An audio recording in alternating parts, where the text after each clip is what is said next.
morning, brethren and guests. Welcome. So in our continued speaker series for the day, just so a couple quick housekeeping items as we move forward here through the day. The speakers will be starting every hour on the hour. So, and the way that we'll do it is, after they, we'll ask people to hold their questions unless the speakers themselves want to do otherwise. We'll give folks time for questions at the end of the talks, and we'll usually try to wrap up about 10 minutes before the top of the next hour to give everybody time to transition and, change out for the upcoming speaker. And just as a quick reminder, folks have cell phones, please, put them on stun. We are filming this. It is going out on a podcast or a live stream. So as you're, coming in and out of the room, just try to be quiet. Please refrain from conversation during the talks, because the mics will pick up all the background ambient noise, and it's just distracting for the webcasts. So anyway, with all of that, it is my pleasure to introduce Right Worshipful Walter Hunt. He's going to be talking about merging Grand Lodges, and Right Worshipful Brother Walter H. Hunt is the Grand Historian for the Grand Lodge of Massachusetts and serves as the librarian at the Samuel Crocker Lawrence Library in Boston, one of the best Masonic libraries in the world. I can vouch for that. I've been there. It's fantastic. He has served as Master of Norumbega Fraternity Lodge in Newtonville and Mount Hollis Lodge in Holliston. He is the Grand Representative of the United Grand Lodge of Germany for the Grand Lodge of Massachusetts. He is the author of 8 published novels, with his next novel, Council of Fire, to be released later this year. With that, please join me in welcoming Right Worshipful Brother Walter Hunt.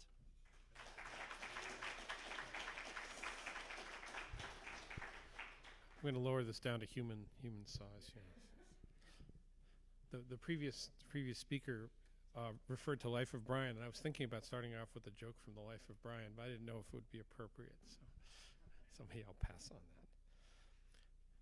that. Now, on Saturday, March 5th, 1792, a group of prominent Freemasons met in Concert Hall in Boston and took a step into the unknown. The principal officers of St. John's Grand Lodge, chartered by the Premier Grand Lodge of England in 1733, and Massachusetts Independent Grand Lodge, chartered by the Grand Lodge of Scotland in 1769, resigned en masse and placed their trust in a jointly selected group of electors who chose officers for a combined body, the United Grand Lodge of Massachusetts. This singular event was the culmination of more than 2 decades of rivalry, competition, and some fairly intense behind-the-scenes negotiation. The reconciliation of 2 very, very different Masonic traditions by 2 distinct cultures was an undertaking that succeeded, obviously, but could well have failed for a number of very good reasons. Still, the motivation to make it work for the benefit of Masonry in general and for the happiness of the lodges in this Commonwealth in particular, as Samuel Parkman, Grand Secretary, put it, was strong enough, and the participants were talented enough, that the edifice thus erected has remained strong and unified for well over 2 centuries. Now, how this came about is a story worth retelling, and in my capacity as Grand Historian, I propose to trace it for you. Let's see if I can make this work. In the Samuel Crocker Lawrence Library in Boston, we have a map, a reproduction of a depiction of Boston in 1769. It's called the Bonner map, after the original artist. It shows the layout of the city at the eve of the American Revolution. Okay, here's another moment. Oh, I got the pointer. Okay. Boston is smaller, of course, and it doesn't have Charlestown or Dorchester or Roxbury or East Boston or the Dorchester Flats, which are down here, or Lechmere, or the Back Bay, which is, of course, water, which is where it gets its name. Those things simply don't exist. It's a narrow, irregularly shaped peninsula that's connected to the rest of North America by a very tiny neck, which contained a toll gate and a gallows. It's called Roxbury Neck. Now, the town of Boston in 1769 is really 2 towns, and the map shows it. On the left, down here, is the South End, And if you'll notice, it has broad streets in the south and wide avenues and nice houses. On the right, north end, the streets are narrow. The alleys, the houses, the plots, they're all very, very small. The south end extends from the common down to the docks in what is now South Station, Fort Hill area, whereas the north end extends from here in the docks down here all the way up to the ferry to Charlestown, where some enterprising Bostonians could board the ferry. Now, Boston's two towns didn't get along very, very well. They each built their own churches. They each had their own societies. In the south end had parlors. The north end had warehouses. Gentlemen lived in the south. Craftsmen lived in the north. The south was John Rowe, Grand Master of St. John's Grand Lodge since 1768. The north was Paul Revere, a member of the Lodge of St. Andrew since 1761. One can well imagine that the former crossed the street so that he wouldn't have to tip his hat to the latter. Now, the division in Boston very much mirrors the heart of the dichotomy in Massachusetts Freemasonry before 1792. The south end, gentleman's end, was the province of the St. John's Grand Lodge. First Lodge, constituted and chartered by Grand Master Henry Price in 1733, and its sister and daughter lodges, second and third, as well as the Master's Lodge, chartered to confer the master's degree so the recipients could serve as worshipful master. The north end held the Lodge of St. Andrew, chartered in 1756 by the Grand Lodge of Scotland, in violation of the wishes of the other Grand Lodge, as well as the Grand Master of England. Thus, the relationship between the social strata in Boston was mirrored in the fraternal relationship. The Masons in the Lodge of St. Andrew were spurned by those of St. John's Grand Lodge, who considered them irregular and even clandestine. Now, after a dozen years of this treatment, at least in public, it's fairly clear that there was a considerable amount of surreptitious communication, even in lieu of visitation. The Masons of the Lodge of St. Andrew petitioned the Grand Lodge of Scotland for a warrant for their own provincial Grand Lodge, and in 1769 they received it. In December, Dr. Joseph Warren, was commissioned as Grand Master. Now, sweeping generalizations are, of course, always misleading, but it's fair to say that the older, more genteel and more prosperous members of the lodges under the jurisdiction of St. John's Grand Lodge, the English one, were more conservative and more likely to be Tories, while the members of the lodges under the jurisdiction of the Scottish Grand Lodge, which came to be called the Massachusetts Provincial Grand Lodge, had many patriots among them. That might be more true of Boston than outside of it. Certainly there were patriots among the members of St. John's Lodge in Newburyport, for example. But if we look at the great events such as the Boston Massacre or the Tea Party or the Midnight Ride, which all of us from Massachusetts are pretty familiar with, we see members of the Lodge of St. Andrew everywhere we look. Still, the American Revolution was one that ultimately involved Freemasons of every stripe. Most of them remained in the emerging country, but some number left when the Tories left. There are a dozen years missing from the proceedings at St. John's Grand Lodge, and I'm pretty sure that those records are sitting on some shelf somewhere in Nova Scotia, waiting to be returned to our archives. And someday I'm going to get them. The Revolutionary War significantly impacted the work of the craft across the continent, both positively and negatively. The development of military lodges such as American Union Lodge and Washington Lodge No. 10 brought many continental soldiers into the fraternity, while the absence of many who served in the armed forces curtailed and in some cases terminated lodges. Massachusetts' two Grand Lodges were both active during this period, chartering lodges within Massachusetts as well as outside it in neighboring states such as Connecticut and New Hampshire. And since we have a Vermont brother here, the Hampshire Grants. Many of these lodges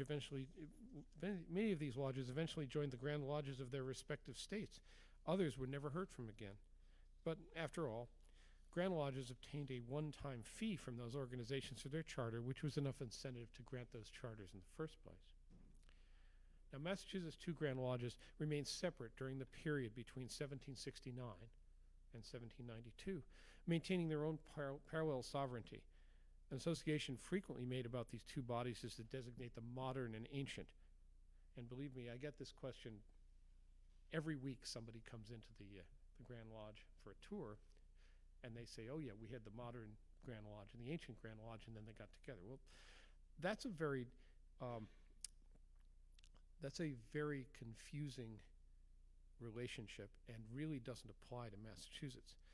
Ancient and modern is a division in place among English Masons, and assigning the modern title to St. John's and the ancient to the Massachusetts Provincial and then Independent Grand Lodge really doesn't apply here. It's not really useful.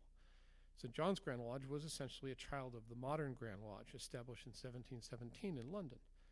The ancient modern dispute, however, didn't happen until 1738, and there's more to it than this. The initial disagreement between moderns and ancients is due to an argument over 6 words. What upset Lawrence Dermott, what made the ancients get their knee breeches in a huff, was the addition of the following words to the following sentence. And you'll all be familiar with this sentence. It is not in the power of any man or body of men to make changes to the body of masonry.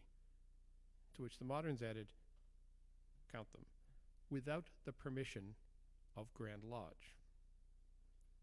This and some other doctrinal and ritualistic things which grew over time led to an argument that divided English Masonry for 75 years. But this dispute was an English one. By contrast, the division between the 2 Massachusetts Grand Lodges was between one sponsored by the modern Grand Lodge of England and one sponsored by the Grand Lodge of Scotland. Now, it's true that the Scots strain of Masonic practice is about as ancient as you can get, but it wasn't a party to the ancient modern argument that wasn't completely resolved until 1813, and it had no real impact on Massachusetts Masonry. Now, we lack some information about the activities of St. John's Grand Lodge and the lodges under its jurisdiction. Most Worshipful John Rowe, who had been appointed by the Grand Master of England in 1768, remained as Grand Master during the entire period. We have his diary, excerpted in a study done by Most Worshipful Melvin Johnson in 1931, and it indicates that he traveled quite a bit in Massachusetts as Grand Master. He served nearly 20 years, and he died in 1787. The first record we have in our proceedings, in fact, after the outbreak of the Revolution, is a report of his death and the preparation for a proper Masonic memorial.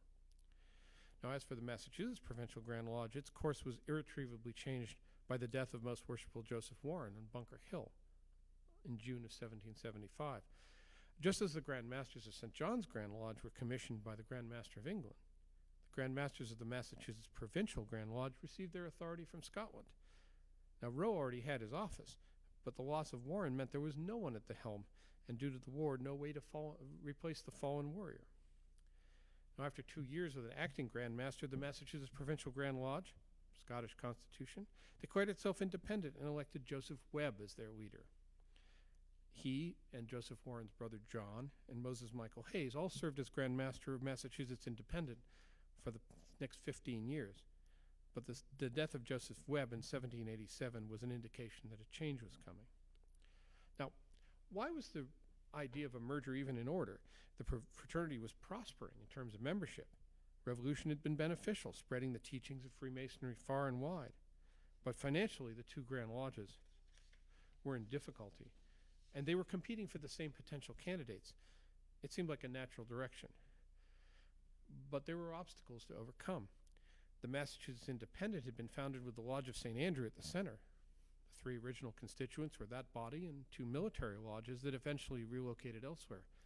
But after the death of Grand Master Joseph Warren and the election of Grand Master Joseph Webb, there was a faction in the Lodge of St. Andrew that had a strong desire to remain loyal to Scotland. This disagreement led to dispute and eventually divorce. In 1783, 19 of the 49 members of the lodge voted to separate, leading to the creation of 2 lodges, both of which mysteriously were named the Lodge of St. Andrew. But the one that remained within the Massachusetts Independent Lodge renamed itself Rising States Lodge, while the Scotland Loyal Group remained as the Lodge of St. Andrew. And they would remain outside of Massachusetts' direct authority until they surrendered their Scottish charter in 1809, well after the union of the 2 Grand Lodges. Now, I'm going to flip this back to that. Okay. Now, much of the class and cultural animosity between the 2 Grand Lodges had long since dissipated, and the process was viewed favorably by the principal participant. The patriarch of St. John's Grand Lodge, Henry Price, had passed the Celestial Lodge in 1780, and John Rowe, who'd led the Grand Lodge for nearly 20 years, had died in 1787. This left the Grand Lodge in the hands of a younger generation. The younger Grand Lodge had more leaders, including Joseph Warren's brother John, capable and ambitious men such as Paul Revere and Josiah Bartlett. Where St. John's had seniority, their lodges were, by and large, older than those of its rival. Massachusetts Grand Lodge had numbers, with 12 of the 18 lodges then extant. These lodges were able to unite amiably, and one of the consequences of this combination was that the United Grand Lodge of Massachusetts dispensed with the use of lodge numbers, which are in force just about every place else you look. It's speculation, of course, but it seems an easy inference that the reconciliation of the two grand bodies was made easier by the absence of much of the old guard from the middle of the 18th century on. A younger, perhaps more flexible generation was able to unite all Massachusetts Masons under a single authority, setting aside disputes, piques, and quarrels for the benefit of Masonry in general. Now, despite all of this, despite the obvious need for both Grand Lodges to reconcile, despite the generational change that made it possible for this solution to be considered, despite the talent and brotherly affection of the many distinguished Masons who participated in the event in March 1792, it really was very much a leap in the dark.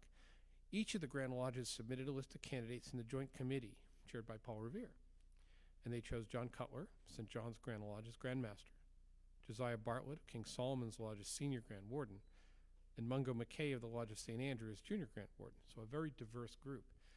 Now, I didn't mention Deputy Grand Master. If you're a Massachusetts Mason, you know that the Deputy Grand Master is not elected, but appointed, something we've argued about for 200 years. And in fact, when Cutler is installed, he chooses John Lowell, who's a St. John's guy, to be his deputy.